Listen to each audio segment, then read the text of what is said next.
What's going on, everybody? Good afternoon. Happy Monday. We are still in the afterglow of the 2024 NFL Draft for the Seattle Seahawks. Still trying to process everything, still trying to figure out how to feel.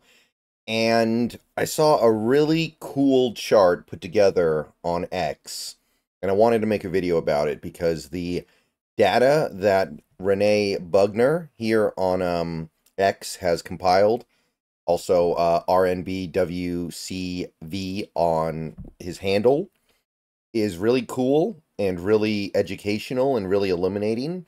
And I wanted to make a video about this to kind of start to judge what the experts think of our draft. So this is not to say that any of this stuff necessarily means more than what anybody else thinks. This is not to say that this is at all predictive. This is not to say that anybody should look at this for guidance on how to personally feel about this draft. I want to make that clear. But it is interesting to see what the experts say.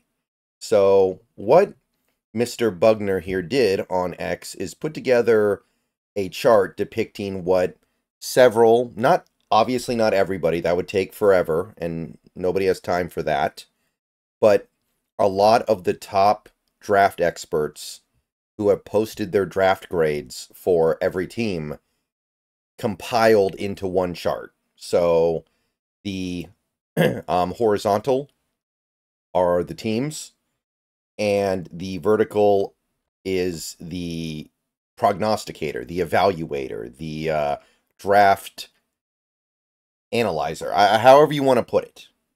The grader, I guess, would be the most accurate way to put it. Now, the list is sorted vertically from best to worst, and it's sorted horizontally by best, well, easiest grader to harshest grader. So if you handed out a lot of really high grades for the draft this year, like PFF or PFN, you were on the left side. If you handed out a lot of harder grades, like you handed out some D's, some C minuses, maybe even a D minus in there somewhere, like some bad grades, some outright failing grades, you're on the right side. And if you as a team got a lot of really high grades, you're at the top. And if you got a lot of really low grades, you're at the bottom. So that part's pretty self-explanatory, but that's basically how everything got sorted, and it all gets put together into one overall number. So, first thing on this chart that stands out would be the teams at the top. Kind of gives you an idea of what was rewarded. And we can see the Steelers are at the top here.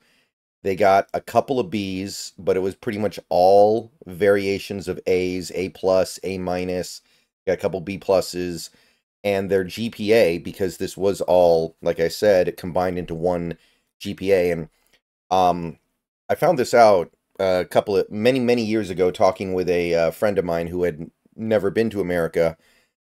He didn't know what GPA was. He didn't know what it meant. He didn't know what it represented. So if you're not part of the American education system, GPA, grade point average, goes from 0 to 4.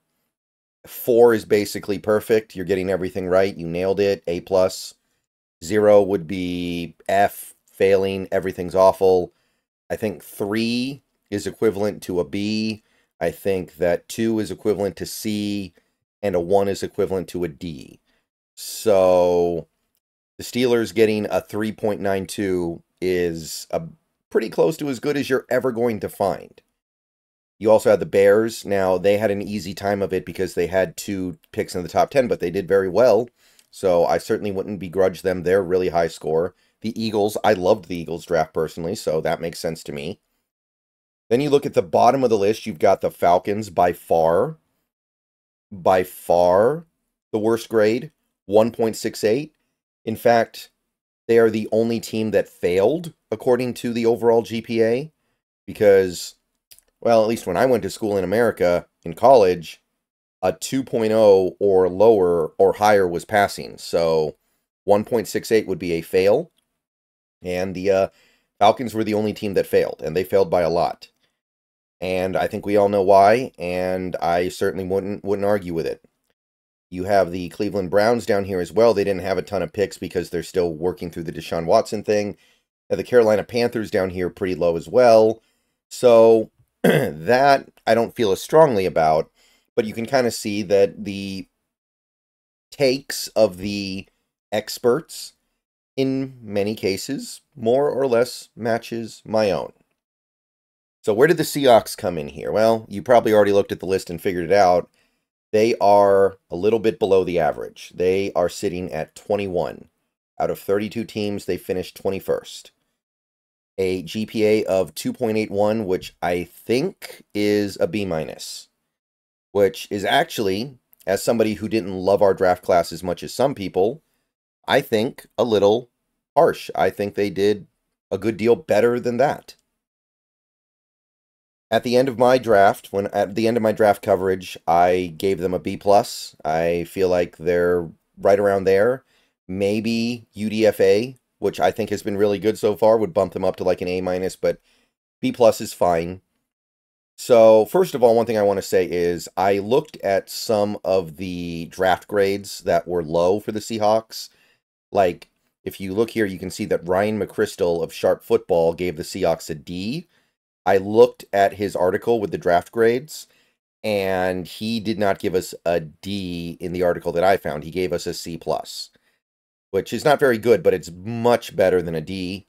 And if this was tabulated correctly, this would boost our GPA by a little bit, but it wouldn't boost us above the Texans, so we would still be 21st. So I'll just get that out of the way. Now, some of the criticisms that I saw of our draft class from the people that didn't really like it, and you can see that there are a few here. The two entities that loved our draft the most were Pro Football Network and Chad Reuter of NFL.com.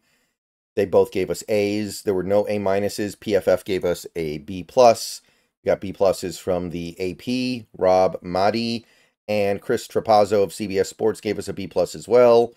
Then you've got an assortment of B's, Doug Ferrer, I'm probably butchering some of these names, Chris Knox, Fox Sports, Danny Kelly, who I believe is a Seahawks fan from The Ringer, actually gave us a B.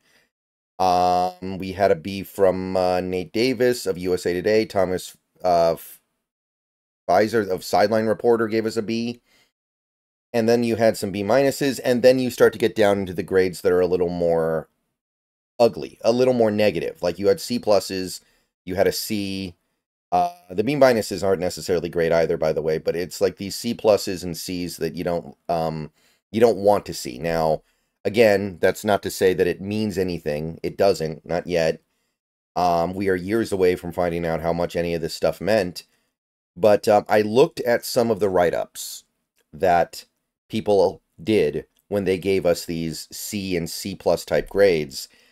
And it was partially the day 3, which I understand fundamentally, because I don't think our day 3 was as good as it could have been. And there were some very clear reaches in terms of drafting appropriate value.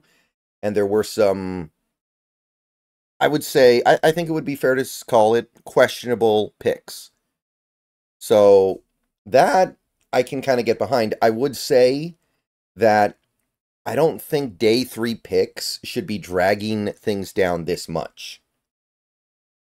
Most of these prognosticators, most of them loved the Seahawks first 2 days, Haynes and Murphy.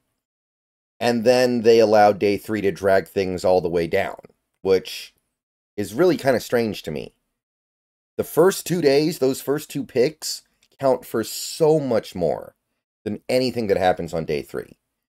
So I don't see how these grades got so low because of that, even though I do agree and understand that the day 3 probably wasn't, it wasn't earning standing ovations from most people, and it probably shouldn't have. Now, I did see one sentiment from a couple of these writers, which is the Seahawks, they gave them a not-so-good grade, like a C+, because they didn't draft a quarterback. Now that, I find to be completely idiotic. And there are a couple of people here a couple of writers here who I think completely missed the mark if they're criticizing our draft based off of that, especially this draft where every quarterback worth anything was gone by pick 12, and the only guy that we could have even considered, you could maybe say two guys that we could have even considered going after as far as like a developmental quarterback, were passed up by everybody. Spencer Rattler fell to the 5th round. Jordan Travis was right around there as well. Like, even Rob Stanton, who was a huge Rattler fan this entire offseason, even he acknowledged at some point that clearly he's probably just wrong on him, right? Because everybody keeps passing on him over and over and over again. He fell to the 5th round, and he was like, okay, I kind of don't want him now because nobody wants him, so they must be seeing something that I don't. So I don't know where this quarterback pick was supposed to happen, and I don't know what quarterback pick would have drastically changed your perception of this. Like, you gave us a C+. I think, I can't remember which one it was. It might have been Matt Verderame of Sports Illustrated gave us a C+ because he found it weird we didn't draft a quarterback. I would be very, very confused if there was any supposed draft expert out there that would suddenly give us an A- or something because we drafted Spencer Rattler instead of AJ Barner.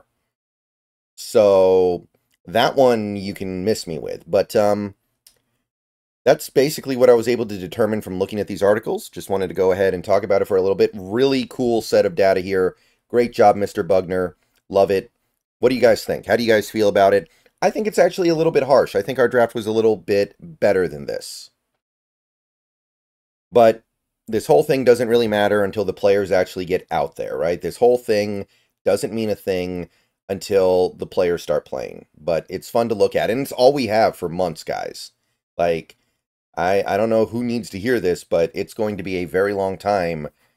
Well, not in the grand scheme of things, but it's going to be months before we actually see what these guys can do. And I will say this, the Seahawks did not have their 2nd round pick this year. So that obviously hurts things. That makes it harder to have a good draft. I don't know how much that is being weighed into these grades. Obviously, you would expect that some of them would weigh it in and some wouldn't. But that obviously hurts the bottom line a little bit as well. So I don't think the national media as a whole is down on our draft class. I think they think it was pretty good, which is not terribly far away from my perception of it. I think that our draft class was really good. I didn't think it was great. I liked 2023 and 2022 better, but we had way more capital those years, so it's a lot easier to like those drafts a little bit better. But yeah, there's the data. What do you think? Oh, and by the way, I just realized you guys can't see the bottom right corner of the chart. So I mentioned the Falcons GPA grade earlier. It's 1.868, 1.68. I think I maybe didn't quantify that quite as well as I wanted to. All right, enough from me. See you guys later. Go Hawks.